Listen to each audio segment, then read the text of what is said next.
It looks great on an Apple promo. So It does. I don't think it'll look great in my pocket, but...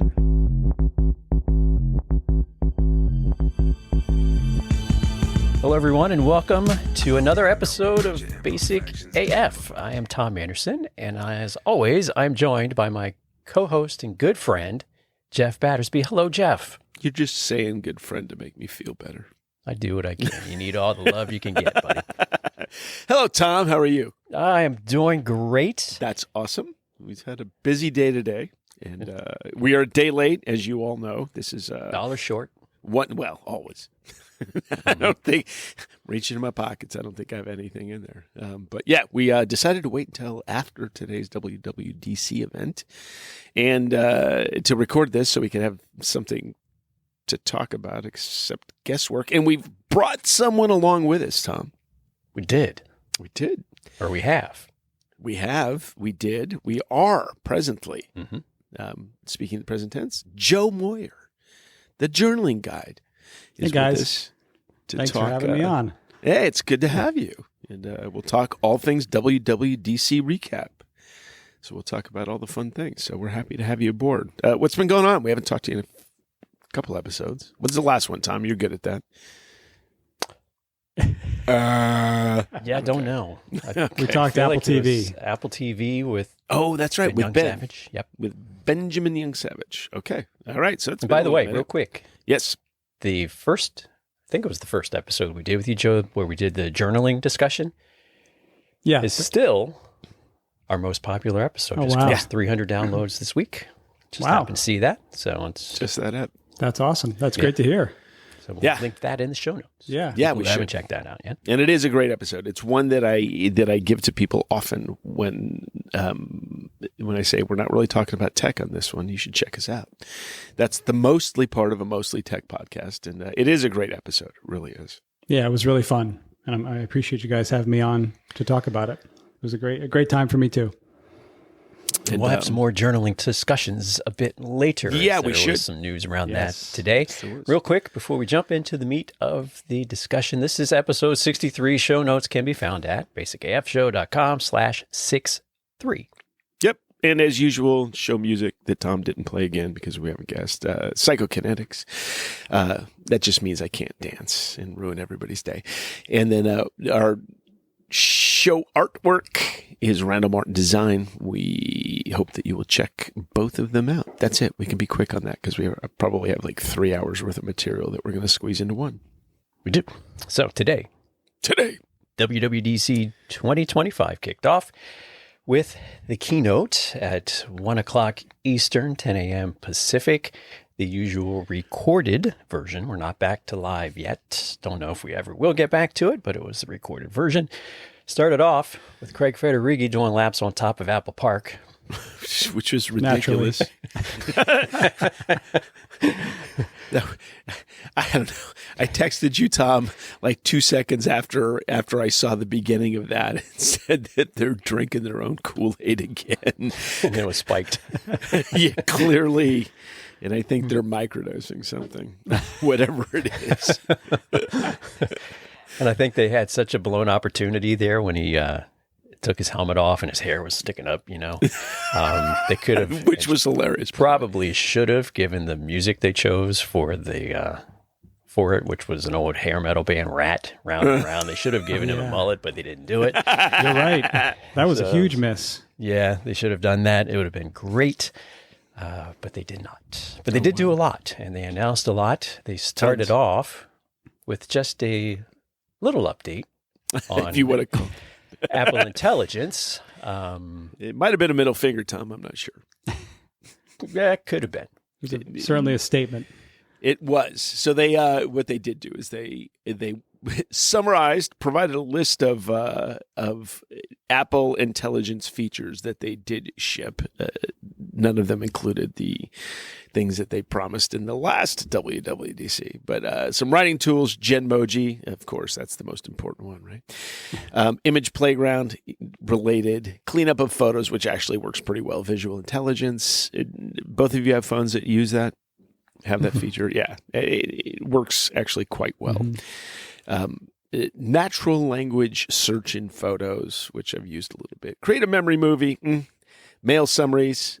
My favorite, notification summaries. As you'll recall, that's the one that told me, actually the same friend that said that the the birth control didn't work. That was the we were talking before the show about a friend of mine who told me that via text that Tom, she could always tell when Tom's giving me a look, even though she can't see him. But yeah, that's the same one that told me that the birth control didn't work. Had nothing to do with that, but it was nice. So notification summaries, notes, transcription summaries, which actually does work quite well. Smart reply I've never used. Image wand I have, pretty good. Priority messages in mail, I use it. Not sure how much I love it. Priority notifications works well. Call recording summaries, kind of okay. Previews in mail and messages and chat GPT integration. I think that was all the things. So they whipped that out real quick just to say, hey, we did do Apple Intelligence, whether or not you want to believe it. It was there. So that was after racing around Apple Park. The top of the Apple building, Infinite Loop. That was the thing that they led with before they started talking about all the new interfaces and new OSs. Either of you have any opinions about that fine list? I think Apple, where they've done AI really well, I think is sort of the machine learning side of things, which they've been doing in some ways for, it feels like, years. I think the list was meant to be a not so subtle reminder about what they've actually accomplished with Apple Intelligence. The problem is we all remember when they promised something that didn't even exist the last time, and it still doesn't exist. So I thought it was it wasn't surprising to me at all that they did that. I figured they would come out with that, get it out of the way, and then go talk about the other stuff. What about you guys? Yeah, and they did have some new things they announced today with that kind of fall under that Apple Intelligence umbrella. So that laundry list that you read off there, Jeff, so there's a whole lot of things that fall into quote unquote Apple Intelligence. And the Siri thing, of course, is a mess. We've dragged them plenty of times for that. And everything there. But one of the things they announced today was that they will be giving developers access to their on-device models, which should be helpful. I think that is a nice thing.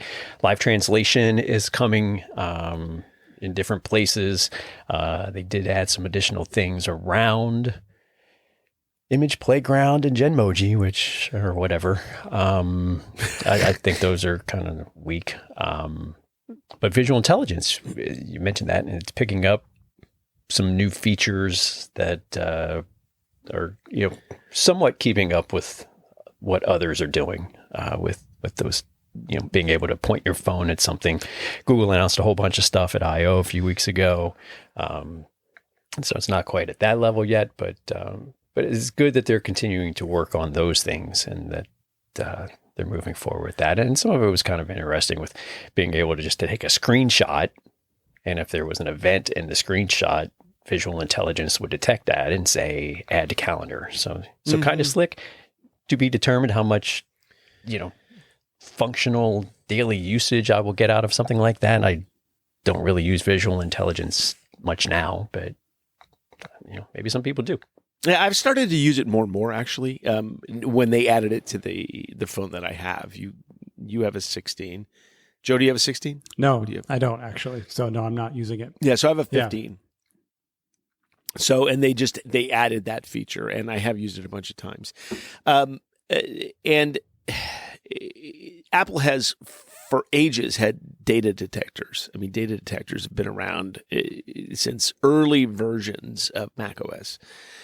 And so that seems like an obvious update, being able to do that or take a screenshot. I would have liked a little bit of mea culpa. I know that's hard for corporate entities to do, to say, hey, we promised you something and we didn't give you what we promised. And here's what we're going to do instead. That would have been, I think, in addition to this fine list of things, some of which were great, some of which tell you that your friends are pregnant when they're not, and nor was there any conversation that needed to be had around that. I would have liked some acknowledgement, and this goes back to what you said, Tom, earlier about this is also still a recorded event. I think there's something to be said for, and we said this in the last episode, maybe the last couple episodes, live events require you to be able to screw up and then say, hey, you know what, still in testing, rather than show you, a Harry Potter style magic that, is not in any way real. So, sorry to any Harry Potter fans if I made you think that it wasn't real, but it really is. I would have liked some kind of something where somebody's saying, "Hey, you know what? We shouldn't have done what we did." It doesn't need to be quite as blatant as what I just said, but I would have liked something rather than here's a list of stuff we did, suckers. So that's just me. So what are some of the new powerful capabilities, Tom? Did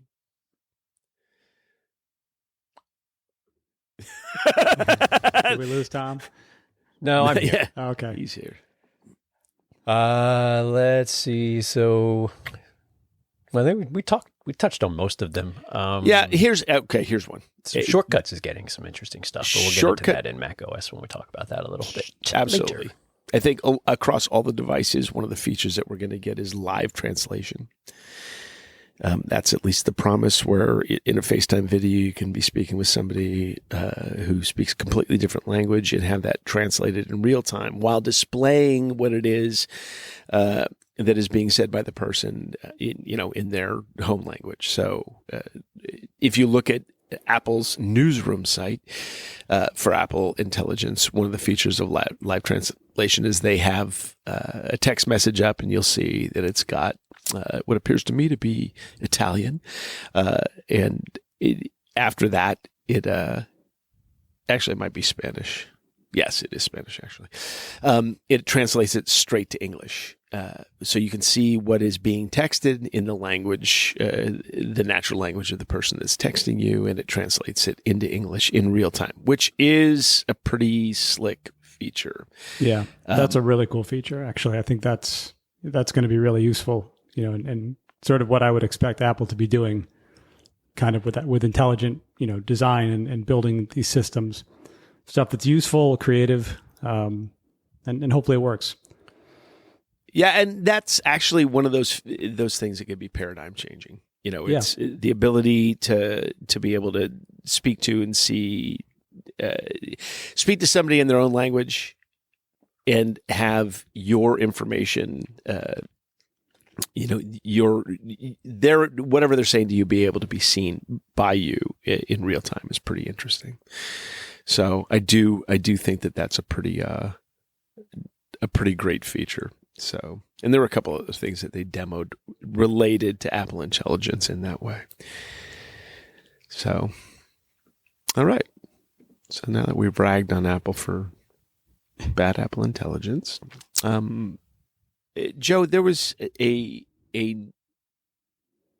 Apple has changed or is changing a way across all of the OSs, the way everything looks, and they're calling this liquid glass. What do you think of the new look and feel?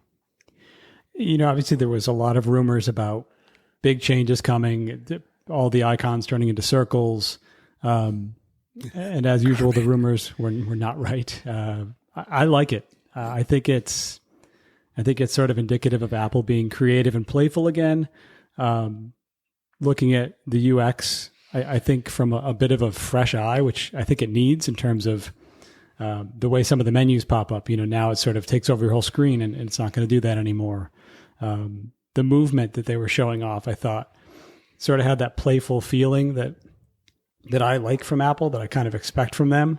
I'm a fan. Yeah, I think it's a nice iteration for them to be going forward with. What did you think about it, Jeff?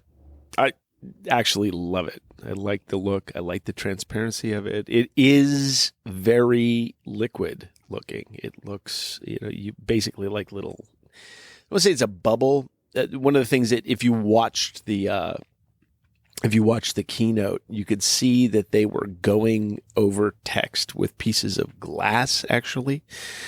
And they integrated that. When I say glass, like basically a piece of sort of like if you remember the old paperweights, the old glass paperweights that also acted as magnifying glasses. It has kind of that feel where the center of it is large and clear, and then the edges start to distort a little bit. It has that look, and I think it's really delightful. It does seem like it's going to be beautifully used, beautiful to look at, and as you said, Joe, it looks like it's designed to get out of the way when it should get out of the way, rather than being, in as it was in the old days of the Mac, modal dialog boxes, right? Yeah, right. Where you had to answer the question before you make a choice before you go. Yeah, don't do anything else. Right.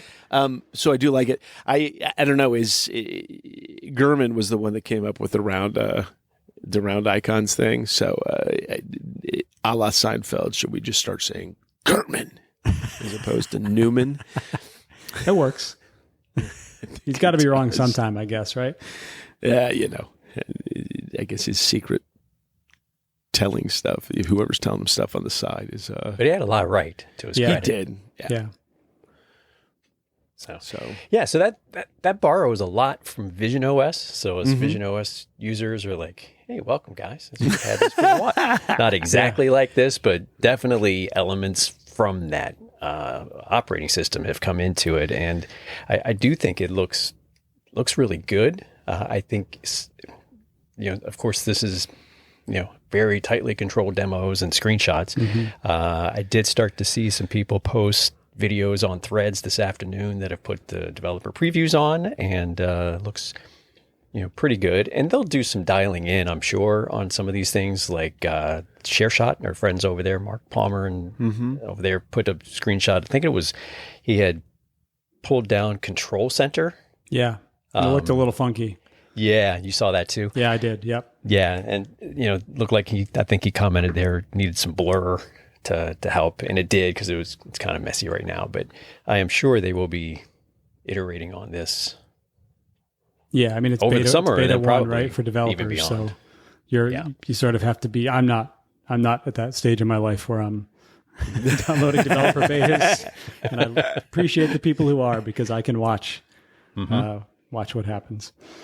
Yeah, and I thought the interesting one was where you can take and run all of your icons and everything in kind of the glass mode. Yes. That one looks interesting. I don't know that I'll ever do that, but it looks cool.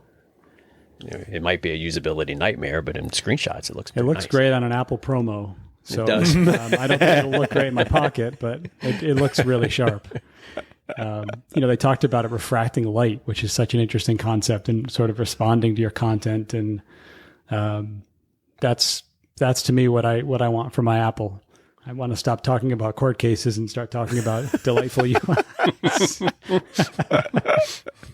Fair. That's fair. So I do. It does feel like a really fun user interface, and that's, as stupid as it sounds, that is important to me. That ability just to kind of enjoy what it is that I'm using. And Apple in the past has done that. One of the things they said, that there had not been any significant updates since iOS 7 when it was coming to iOS. So I think Big Sur on the Mac, I don't think they called that out specifically today, but I think I went back to that. Also, shout out to Windows Vista for the Arrow interface way back when. This has, reminiscent of that. That was a long time ago. Remember that when that came out, and like people would complain that it was grinding their PCs to a halt because it was just so graphically intensive. Yeah. Right. And I think in that segment leading up to it, Craig even alluded to that when he showed iOS 7, but now we're up to 26. We didn't even talk about that yet. But they kind of did that, graphic there where it went through 79, 10 really quickly. But he was like, our processors are so much faster. We can do things now that we couldn't even dream about. And that's what I thought about is when Aero came out, people would turn it off because it was just so slow. Yeah. So maybe Microsoft a little ahead of the times there. Right. At least as far as design is concerned. So, yeah. So really, really interesting stuff as far as that goes. I think one of the other things kind of key is, and you kind of alluded to this when you talked about Vision Pro UI, is that this is it across all platforms now. There's kind of a uniform design language, whether it's watchOS or iPadOS or macOS or iOS or visionOS or tvOS. That's another thing that they kind of rolled in. This is going to be uniform across all devices. Whereas they were approximate to each other, I think. That iPad was a little different than iPhone, was a little different than macOS. You didn't have kind of a unified interface, and it seems more so now than it ever has. I think before it's kind of like you have an Apple device now, or Apple devices. You're going to find that everything looks and feels the same, which kind of like that. Yeah. And I like that they did the change to the version numbers. So before we had macOS 16 or 15. See, this is the problem. It's 15 or 16? Yeah. It's the iPhone 16, right? iPhone 16, right. macOS 15, I think it was.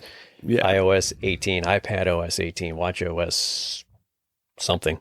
Right. And so now they're all 26, which I like. So much easier. Yeah. Right. And it's the year that you're in. Right. Or you're going to be in, I guess Yeah. is technically what it is. Right. We're going to. So I think that simplifies things a lot because, it's hard for us to remember, much less people who don't pay any attention to this stuff. And and honestly, do you care what year it says?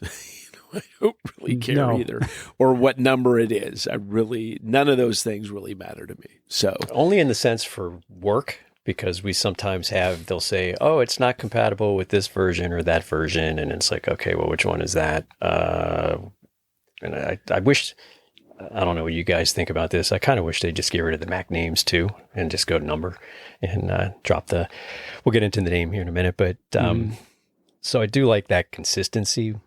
That it's because before, like with compatibility stuff, we'd run into, okay, so it's not compatible with 13, but it is compatible with 16 over on this platform or that platform. And it's just really simplifies it. yes, absolutely. Much cleaner. The civilians will be pleased. So will I. Yeah, I know. So same. So with iOS 26, what you guys think? Yeah. It's almost as good as me with the follow-up on Apple Intelligence a few minutes ago. Yeah, right. You caught me off guard. I was like, oh. Yep. No, it's... so first of all, I know you're going to think I'm nuts. You know that on my phone now, and actually on my iPad too, I have gone to the all, like, monocolored app icons. And I have to say, the fact now that I may be able to have almost invisible clear icons in iOS is making me even happier than I was to be able to have no color on any of my app icons. I don't know why I like it like that, but there's something very clean about it. In fact, one of my, when I shift between, various work modes, sometimes when it switches over in the evening, it's in between personal mode and do not disturb. Do not disturb has colored icons still for me. And I don't like it. I switch it back to the gray icons. So I do like that that new feature that we're going to be able to see nothing, basically little ghosts of app icons, which I kind of like. There's a new feature on the lock screen, which I thought was slick. I don't know how much I'm going to care about it, but it now will adjust to the pictures that you have on the screen. So that might drive me a little crazy. One of the things they were showing is that the time would, if you have a little picture and the main character in the picture is at the very bottom of your screen, the numbers for the time of day will stretch until they don't block whatever it is that you have there. So kind of interesting. Don't know how much I would love that. What I do love is that the center of your picture now, when notifications come in, it doesn't just block what's on your screen any longer. It moves whatever's on your home screen or your lock screen. It'll move it up. So I kind of like that little feature. And I'm trying to see, there was a couple others. I mean, some of the stuff is, still standard iOS stuff. I think one of the features that I did like, and this is again across platforms as well, is in messages. If you're in group messages, one of the things that you could not do in the past was send out money requests or send money to people in a group. You had to go to an individual and be able to use Apple Cash to send money to people. You can now request, say if everybody's chipping in for beer or something like that, you can request, $5 from everybody in the chat, and they can send that to you via Apple Cash. Likewise, you can pay everybody individually, and they're allowing now polling within group chats, which I thought was kind of nice too. So to be able to pick, say, the best time or the best place, or the best beer, to be able to, right? Or the best beer, right? Right. Schmiddix, very good. I like it. So a couple of nice new features. And again, these are across all the devices. One of the things I really like, Tom, and you kind of pinged me on this when it happened, or when this came up, there are new changes to CarPlay that I really, really like. For one, there are going to be widgets in CarPlay, and one of those widgets is going to be weather. I could never, ever figure out why you couldn't have weather. Forecasts on your on CarPlay was kind of lame to me. That is now a feature that is available to you. You've got also, sorry about that. The interface is less likely. In the past, it used to really block your screen if you got a phone call or something like that. Yeah. Now those things are going to pop up and not block, say, the directions that you have. I'm lucky. My car actually, when you're using Apple Maps, will in the console in front of me display the map, so it doesn't bother me as much. But now you're not gonna have that blocking the map in CarPlay if you get a call. And I don't know how good this is, but you can also send, what do they call those things? The little, like thumbs up, thumbs down, heart emoji. Oh, the reactions. Reactions. There we go. That's the word for it. So you can send reactions from your car by tapping something. We'll see how many people drive into trees as a result. I had to do a thumbs up. I'm sorry. It needed to happen. Thumbs up to my friend and a middle finger to the guy in the car next to me. Right. So, and you're also going to be able to pin certain people at the top like you do already in Messages. So those are nice enhancements, I think, to CarPlay, which is, as was said in the keynote, that's one of my favorite features. I would no longer ever buy a car without CarPlay. They said there were 600 million uses of CarPlay a day. Yeah. Is that insane? That's incredible. So I'm wondering, what is a use count as? Right. It's like well, what I'm wondering is, or how do you know that? Yeah, well, it's all on device. Right. What do they keep saying? It's Apple all Lock on protected device with end-to-end encryption. Yeah. Right. On that lock screen photo that you mentioned there a couple of minutes ago, did you see the now you can do kind of make them 3D?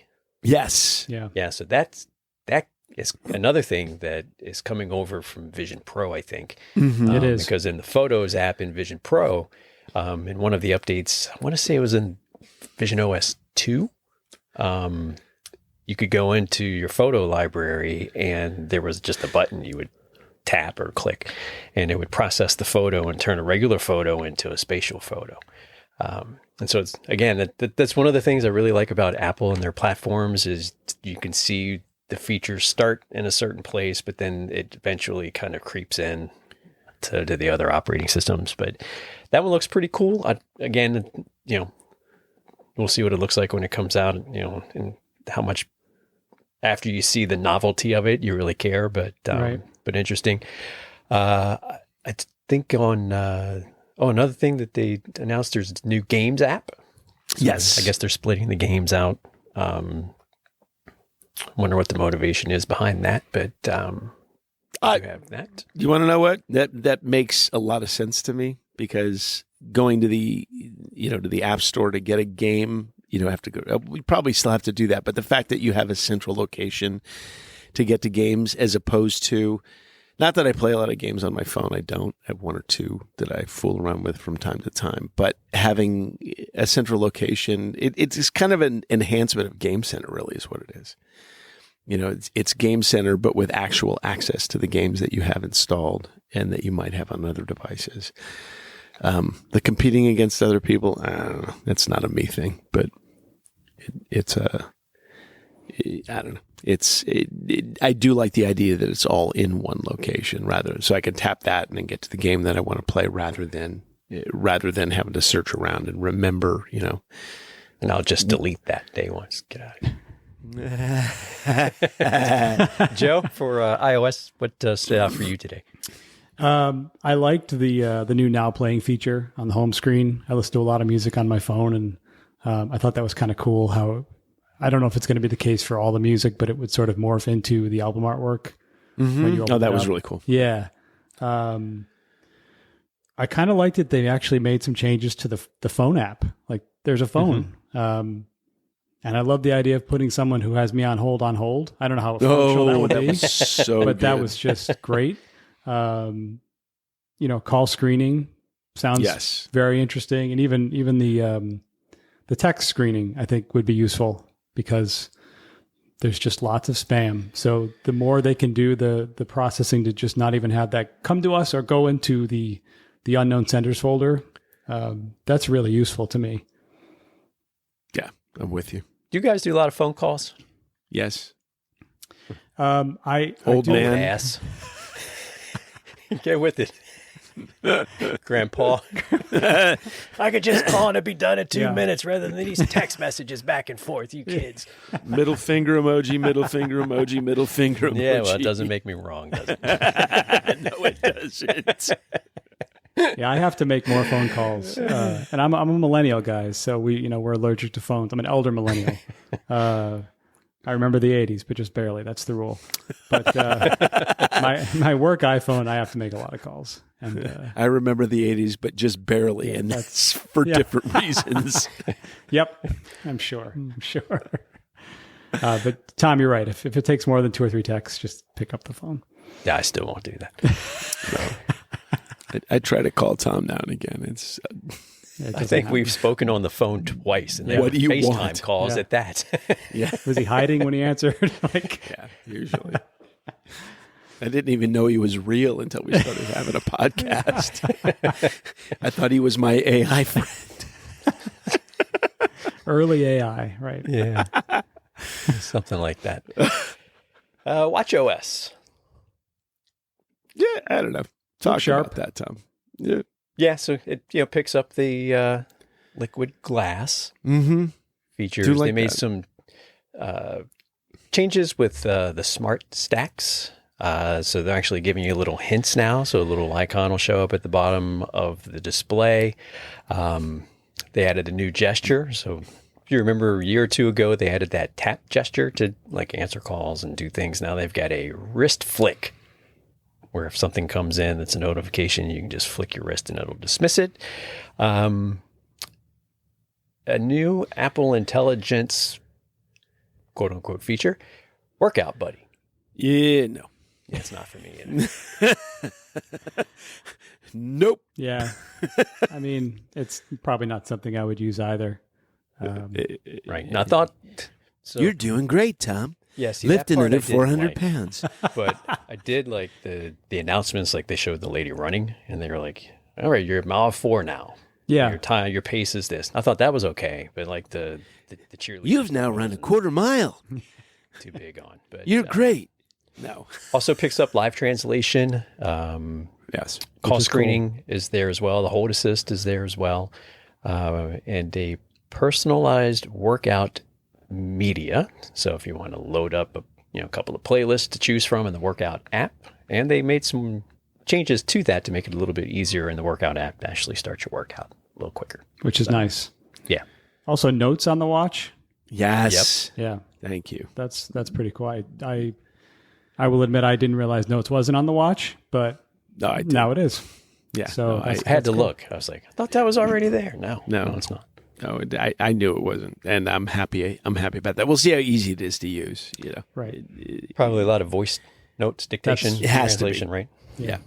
And we'll see if tagging works on devices. On apps that you're pushing, or messages or web pages that you're sending to notes. If that tagging works. One of the things I did think was interesting is and this wouldn't apply to me necessarily.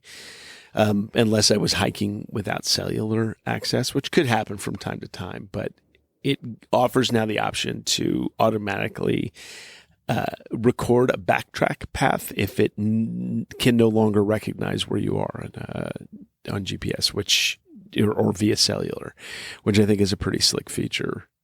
So it's proactively figuring out whether or not you need to record information about where you are in case you need to get back to another place. So I thought that was pretty interesting. And I presume that's part of the intelligence features built into watchOS as well.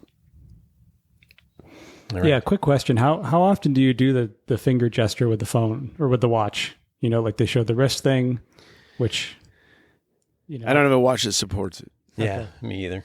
I don't know if I do either because I've never done it. The wrist flick I could see myself doing. The finger thing, that's never been something I thought of. So maybe it's just on the newer watches. Yeah. And so now everybody in the world's going to be going like this. So the Ultra 2 and Series 9, I think, is where that came in. Okay. Yeah. Yeah. All right. What's next, Jeff? Next up, Tom, after the watch is, thanks for putting pressure on me as I'm reading about that, tvOS. And all right, what's after that? Looks pretty, the end. We'll just say it does. It looks pretty. Does, They've done some new UI stuff to make it a little clearer. It's also going to get the glass look. And you can have, this is actually, if you have a house with more than, 2 people watching TV, it has the ability to create essentially profiles. You can have users that get their own cues for being able to watch or whatever shows they're watching. So that's kind of a nice feature. One of the other things is that this is the saddest form of entertainment on the planet as far as I'm concerned. Karaoke. On Apple TV with your, oh my God. Karaoke for me, I like to perform. I do not like karaoke. There's something oddly depressing about it to me. But that's another story for another day. So yeah, we're beyond tvOS, but it does get the same look as everything else and some nice UI adjustments. macOS. I like that they kept the names. So this is the only one that has actually a place name. Tahoe. Taco? Taco. That's Taco the president. better. That's president of the United States, isn't it? macOS Taco. Sorry, casting aspersions and making this political. Sorry, Tom. macOS Tahoe 26. That's a little longer name than everything else. Everything else gets just a number. Again, significant UI changes to this as well. And I love this about this is I'm going to be able to do the clear icons on We know what Jeff's really into for this release. It's nothing. Icons. Yeah, I don't want to see anything on my desktop. I'm going to be blind and happy. Yes, blind and happy is Blind, at least. Yeah. again, a lot of these experiences cross over. It's very unified in this particular year of macOS or iOS, any OS updates. There's some new continuity features that are built into macOS, which look like they're pretty interesting. Do you guys use the phone feature in macOS where you put your phone on the desk and you can have the phone up on your Mac? No, like the screen sharing? Yeah, for the phone, like what do they call it? It's not screen sharing. Mirroring? Yeah, sometimes. Yeah, phone mirroring. I use it all the time. Love that feature. And although I never take phone calls on my Mac. Well, now they have a phone app. Yes. Well, they will. In this version. So you will have the phone app. I presume you still need to have your phone hooked up to take phone calls on your computer. But nice to have the phone app. And that'll be in iPadOS as well. It's also going to be in iOS. You have a phone on iOS. Oh. Okay. Yeah. Shut up, Chef. Live activities have come over as well. That's cool. Yes. Mm-hmm. I want to know when DoorDash is coming. I have to be able to monitor it. And significant updates now to Spotlight. Yes. Which I really, really liked. Me too. Spotlight actually has been a little dodgy in the last 2 releases of the OS. It used to be really, really great at being able, you type in something, it would bring up, PDF files with that name and then break it down into different documents. And then it got kind of wonky. This appears to be a return to even better Spotlight as far as I'm concerned. So it'll give you app suggestions. It will give you, productivity suggestions. You have the ability, there's a little box if you look at it in the upper right-hand side of the Spotlight screen that allows you to choose between documents, apps, maybe conversations that you've had. And that is a really nice breakdown. I don't know how much I like the idea of having to use a mouse to jump over to see those separate items, but it remains to be seen. Plus, one of the things that's kind of interesting is it looks as if, or it doesn't even look as if, you have the ability to create shortcuts, a variety of shortcuts, which is similar to a couple of the I want to call it Arnold. That's not what it is. What's Alfred? That? Alfred. Yeah. And Raycast are the 2 big ones. Arnold Right. is Alfred. the cousin. Schwartz. That's the Android version. Yeah. Alfred and Raycast, right, have the ability for you to create shortcuts and do a number of things to kick off specific events if you want to do that. That is being added to Spotlight. Plus, you can type predefined items like send.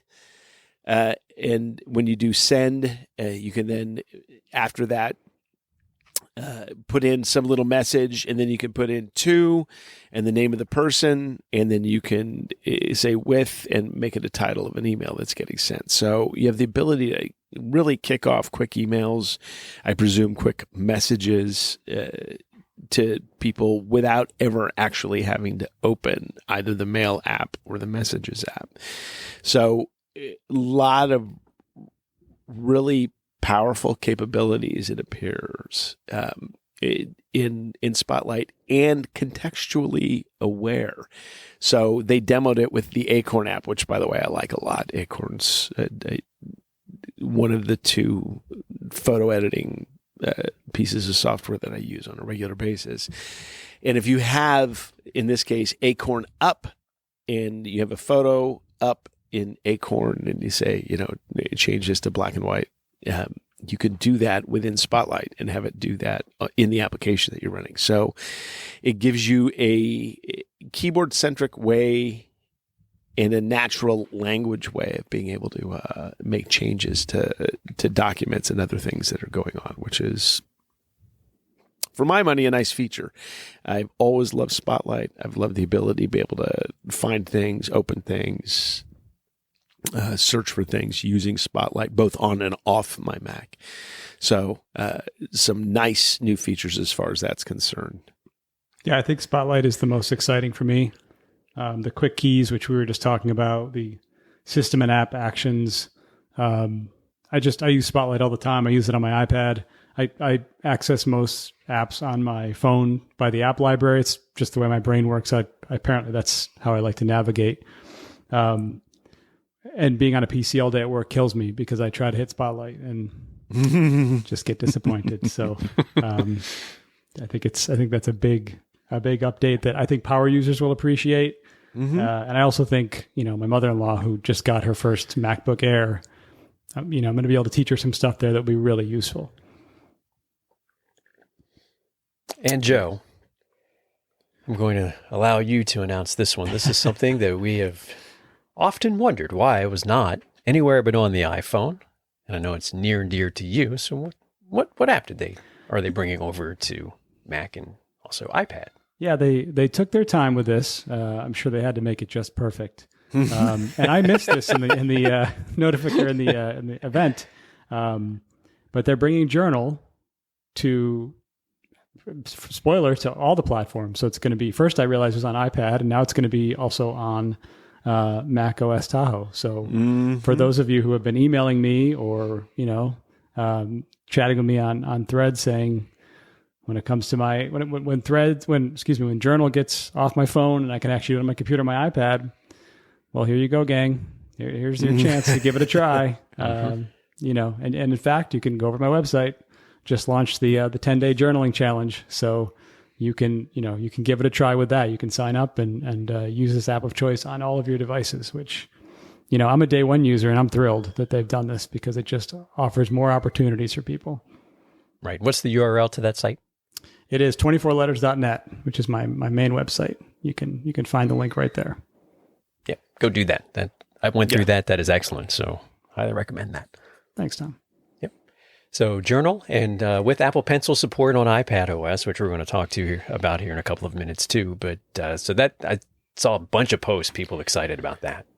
So that why that didn't happen sooner, who knows? But it's here now. So I think macOS looking pretty good. They did announce in the platform State of the Union that Apple will be ending support for Intel Macs next year. Wow. So this is the last new version of macOS for the Intel Macs. So I feel like that's probably good.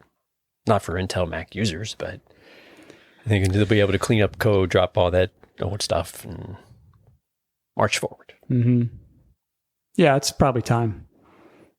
Yeah, because when did they stop selling Intel Macs of any flavor? I think it's only been like 2.5 What's the Mac Pro years, having it these days? Is it the that's probably M2 Ultra, M2 Max, or whatever that thing's called?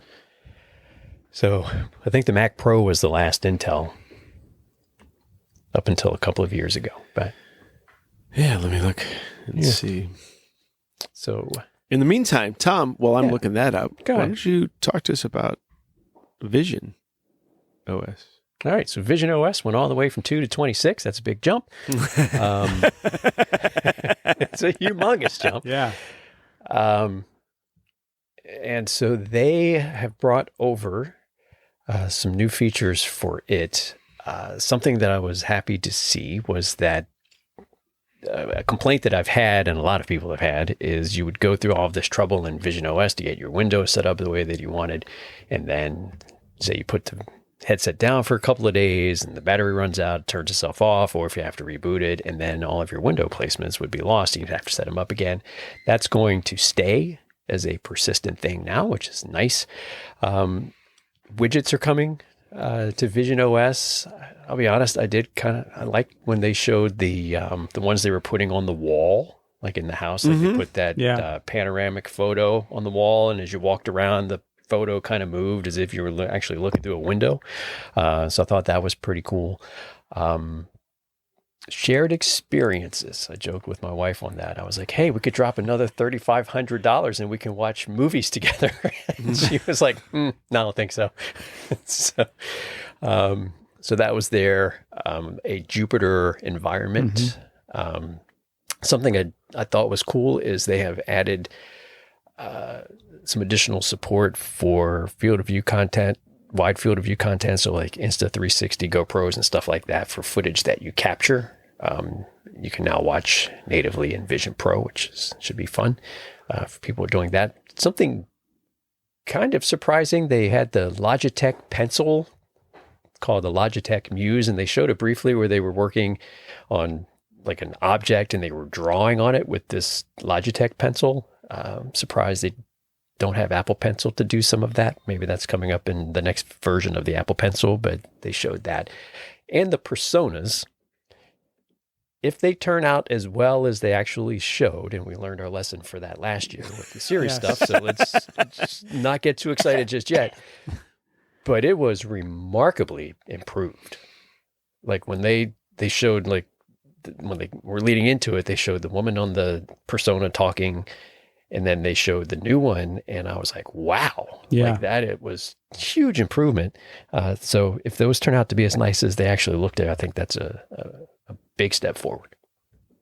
And I could also see, they talked a little bit about enterprise use for Vision OS. And I thought the personas were really improved, but I thought this would be even better for me if I didn't really know what the person looked like in real life. I work for one of those big companies that has people all over the place and do lots and lots of calls and trainings. And in my mind, I thought that it might be an interesting use case if they were doing one of those trainings. And not that I think my employer is going to ship me out a bunch of, Vision Pros, but I could see that working a little bit better, instead of seeing either the video or frankly, most people just turn their cameras off anyway.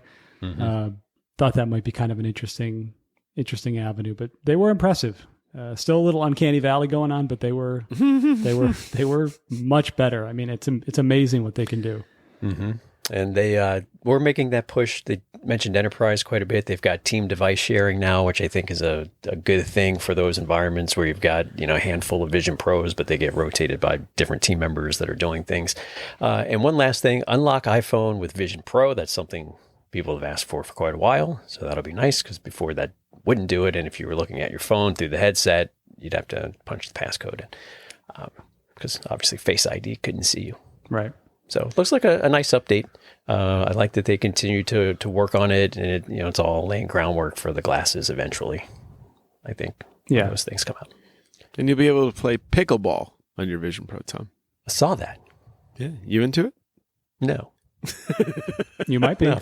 Get the Sony controller. A friend of mine was like, man, I can see you now breaking up all the stuff in your house playing pickleball. I was like, yeah, it'll be just like when the Wii came out and we were bowling and the and the hand, the controller would go flying. Remember that? People were breaking their TVs and yes. stuff. So yeah, it'll be similar to that. Oh man. Yeah. No, it looks like a good thing. I'm still not down for it, but Joe, you don't have a Vision Pro, right? No, I don't. I think it looks cool. It's just not something I could ever really justify needing or using. But I think, like Tom said, and like so many of us figured out pretty quickly, it's an iterative thing. They're figuring out their way to make it so we can wear glasses and kind of get something similar. And Jeff, I know you don't have one, so no, I definitely don't have one. And glasses, maybe if Yeah. Yeah, no. Sorry. You almost had a stroke there. Yeah, I did. Don't make me do this. Yeah, I just started wearing glasses kind of all the time about 7 months ago, and I wouldn't want to wear glasses if I didn't have to wear glasses. I know it's a little different when they're non-prescription, but yeah. It's cool, man. Yeah, it's super cool. Yeah. Welcome to glasses world. I don't have to wear them anymore. Oh, that's good. Because I had cataract surgery. Oh, jeez. I have better vision I've had my entire life. That's amazing. I spent a couple thousand in reality, extra bucks, and got special cataract lenses that I can see everything everywhere. That's great. Yeah, it's amazing. Yeah. All righty. That's enough with Vision OS. Let's talk about what I think was probably the biggest and kind of happiest thing that came out of this, which was iPadOS 26. Many significant changes to this beyond, the pretty colors and the way that we make pictures look and everything looks like glass. We now have a completely new windowing system that seems to me like it's going to be very close to what you'd expect in macOS if you're using it. I still do not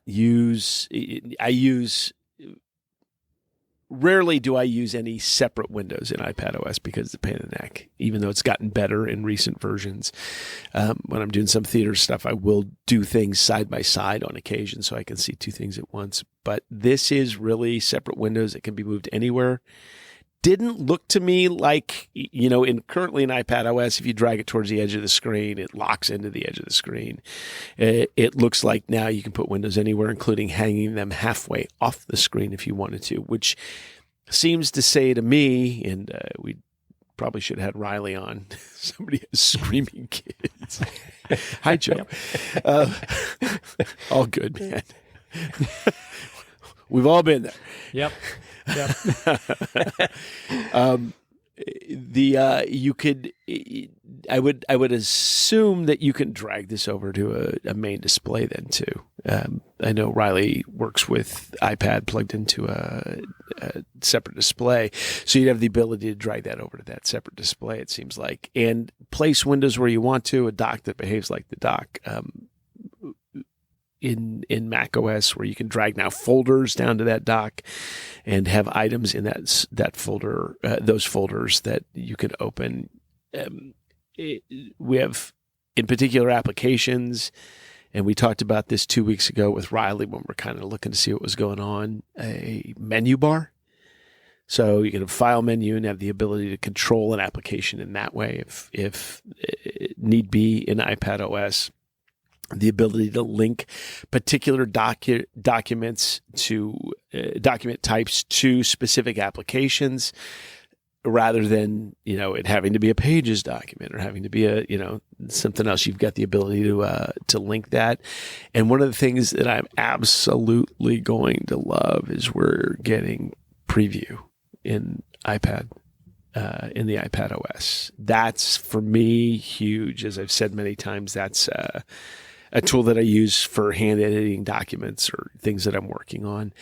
And it works fine, with the kind of built-in PDF viewer, the browser that you have. But to have an application, a standalone application such as Preview, to be able to work on PDFs, to me is a huge deal maker. I really, really like that new feature. Anything else, now that I've talked about all these, anything else that you guys saw that feels important or significant in the way that iPadOS is going to work? Joe? I use my iPad Pro now more than even my MacBook, just because I'm out of the house so often and I'm away from my desk, kind of in my studio area. I'm psyched about all these features because it's bringing it a little bit closer to my MacBook experience, while still I feel like with the windowing system, custom folders, things like that, being able to be a little bit more creative with the design. Journal is there, so that's great too. Mm-hmm. Big fan of Preview. I know there was ways to do what you can do with Preview, but I think Preview just works so well and is so clean that I'm really excited about all those features. Having a menu bar, it's not even something I really thought about as being useful, but most of the time I'm using my iPad Pro either with the pencil or with a mouse. I really do use it like a laptop quite often. So I'm psyched. I know that some of the ways they've tried to do window management in the past hasn't worked. But I think this really does have the chance of being successful. So I'm excited. Yeah, agree. Tom? We got a pointer. Oh, Tom. So his favorite. That's all Tom wanted. Stupid circle. A pointy or pointer. Clumsy. And so I was excited to see that. The window controls you mentioned there are very similar to the ones in macOS, especially with the stoplight, the red, yellow, green. Yes. And when you hover over, it gives you kind of the same little pop-up that lets you quickly say, okay, let's put this one on the left side, that one on the right side. I was scrolling through threads, and you mentioned Riley there a minute ago. He wasted no time loading the developer preview on one of his he was iPads. on it. Because he has two. And so that's the benefit of that two iPad lifestyle, is he put it on one of those. And he shared a couple of things so thank you, Riley, for this. After you install it, when it comes up, you get to choose kind of your default windowing mode. So you can go full screen apps, or you can do windowing with the new style, or you can go with Stage Manager. So you have 3 choices. And of course, you can switch later. You're not locked into any one of those. But the nice thing with the new mode is there's not like Stage Manager. Before, you had to kind of go in and like turn it on, and then it would go into the stages, which were always just switching between the stages was odd to me. It just felt jarring and it felt very limited. But with this, you have an app at full screen. You just drag from the bottom right and you set up your windows. He said they also retain their size. So he had the calculator app, and he made it just a regular size window rather than full screen. And he was very happy about that because he was like, I don't have to see the full size calculator anymore.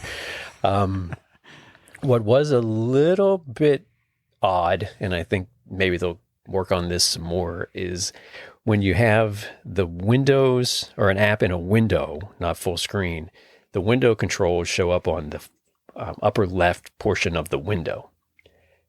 When the app is in full screen, that's shifted to up near the menu bar up at the top. So it's more towards the center. So it's not in the same place. Like in a Mac or on a Mac, the window controls are always upper left. Right? It doesn't matter. And so that was a little bit weird. I don't know if that's going to be changed or what based on feedback, but I thought that was a little bit strange, but we'll give them some time to figure that out. Expose is there just like on the Mac now, where you can swipe up, see the applications you've got running. I asked him if he had run into any type of a limit for like apps. So like with Stage Manager, you get 4 apps per stage. He said he had not noticed anything so far. He had 10 apps running all on the same, just in Windows, which I thought was nice, because that's what was really irritating with Stage Manager, is that constant, you'd hit the limit, and then if you wanted to go to a different app that wasn't in that stage, it would swap all of the windows out and then bring you into a new collection of, a couple of windows. So all that looks really promising. With the window tiling, you mentioned the Files app, or I can't remember if you mentioned that or not, but the Files app got an update. Yep. So you can adjust the size of the columns and everything. So I'm excited. I think it looks really good. Yeah, I'm with you on it. I'm looking very much forward to this. It feels like it's going to be. I don't know. I think it's the first time that I don't feel controlled by the OS. At least it looks like it's going to be that case. Right. It's exciting. That you're not forced to do your work in the way that the iPad dictates that you have to do your work. So that means a lot to me. I really do like that. There's also some multi-threading capabilities that are going on, so you can have 3 or 4 exports or renders, things going on in the background. So it's taking advantage, which we've talked about this before, that you've got M4 chips in these iPads, and it never felt like you were fully able, maybe even Riley said this last week, never ever felt like you were fully able to take advantage of all of that. And it now seems like that's going to be the case. You're going to be able to set some task running, whether it's a compile or it's an export of some kind of video, and you're going to be able to do that in the background while you do something else, and it's going to be able to handle it appropriately. So I really do like that. Another thing that Riley's going to love, when we recorded him 2 weeks ago, he was complaining that he had to use the speaker. I can't remember whether he was wearing AirPods or whether he was using the microphone, sorry, not speaker, on his iPad in order to record, because it did not allow you to have external mics. In the new version of iPadOS, it's going to allow external mics, which is amazing. So a lot of new features that are coming to iPadOS that really make it, I think, it's going to make it something special. I think it's going to be a different experience using iPadOS. So I like that a lot. And that's me, man. Anything else, Tom? I think that's it. Joe? Yeah, it was a good WWDC. They got the non-mea culpa out of the way and showed us some cool stuff coming to our favorite toys. And, I'm excited for iPad. I think probably the most. Yeah, I would agree with you. And I do like the fact that I can have ghosts for app icons on my desktop everywhere. Yeah. So Jeff's favorite feature is the ghost icons, and I think Tom's, I'm going to guess, is the karaoke, probably, right? Big, I could tell, big karaoke fan. Yeah, he's huge. Yeah, we belted down. Put my wig on, do my hair mouth. Yeah. Now, overall, though, I think good. I think, just if they hadn't done the fake Siri demo last year, because that's still lingering in the background, and it's, what's ever going to come from that? But aside from that, if we just judge on what they showed today, I think it was pretty good. Siri stuff aside, Siri still sucks in 2025 and now in 2026. Yeah, I don't even feel like we talked about Siri. They didn't even talk about Siri. No, for a good reason. Come up. Yeah. No. Right. And honestly, they should, we've said this multiple times, they should just come up with a new name. Yes. Right. Just like we don't talk about old Uncle Willie who diddled the kids. I said it in a way that you wouldn't have said it, Joe. That's because that's your my show. nature. So you can. I'm just a guest. You would have been kinder. I wasn't. So we'll see. Maybe that they will. I think they should. Google did that. It used to be Google Assistant. Now it's Gemini. So maybe they'll come up with something else instead. But time will tell. But I think just judging, I think everything looks pretty promising for what they announced for us today. Yeah. So any of you gonna run any of the betas before public beta time, or are you gonna wait till public betas? Not me, baby. No, I don't mess with that stuff. What about you, Tom? I definitely would do public beta. I still have my iPhone 10. If that's supported, maybe I'll dust it off, charge it up, throw it on there. I wonder if my old. I don't think it is. I have an iPad upstairs that I could try and see what the story is. Yeah, maybe I will follow in Riley's footsteps now that I've seen what he's doing. I get the feeling it's not going to be a happy device though if I try to do this. But hey, why not? All right, Tom. Once again, we burned everybody's time. We've gone over an hour. But we did pretty good. An hour and 7 minutes at this point in time. Thank you for sticking around this long. If you have, we greatly appreciate it. As Tom always says, we know you have other places to go where you could listen to this kind of content, and we're grateful that you listen to us and listen to me talk horribly about Uncle Willie. Joe, if people want to find you, where can they locate you? So I am the journaling guide on Threads. I'm also over on Blue Sky, trying to get a little more active over there. And you can get to my website at 24letters.net. So you can either do the numbers 24 or spell it out, and that will get you to my blog. It'll get you to my newsletter. And you can find some of the other podcast appearances I've done on there as well, most of them with you guys. So thanks for having me, and it's possible my son made his podcast debut with you guys too. So thanks for your patience. Well, thank him for joining us. We appreciate it. Yeah. Always family show here. So, despite what some of the things Jeff said, it's still a family-friendly show. Thanks, guys. I use coded language. That's right. And as Tom said earlier, Joe's episode with us on journaling is the top episode. It's everybody's favorite, and for good reason. So we highly recommend that you check that out, and that will be in the show notes. Tom, where can we find you? All right. So tomfanderson.com/newsletter. No. Wow. My newsletter. My name is Tom. My newsletter is at tomfanderson.com.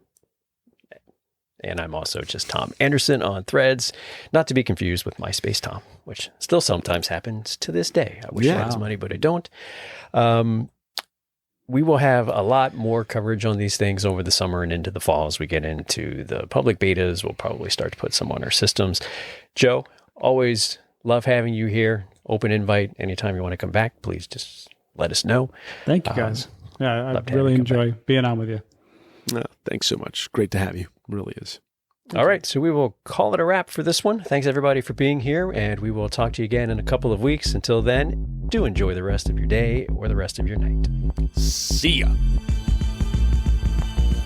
I don't want to know about your imperfections, dude. Prefer to leave you on a pedestal so I'll improve. Cause if I'm finding out you're normal and I'm just like you, that gon' smack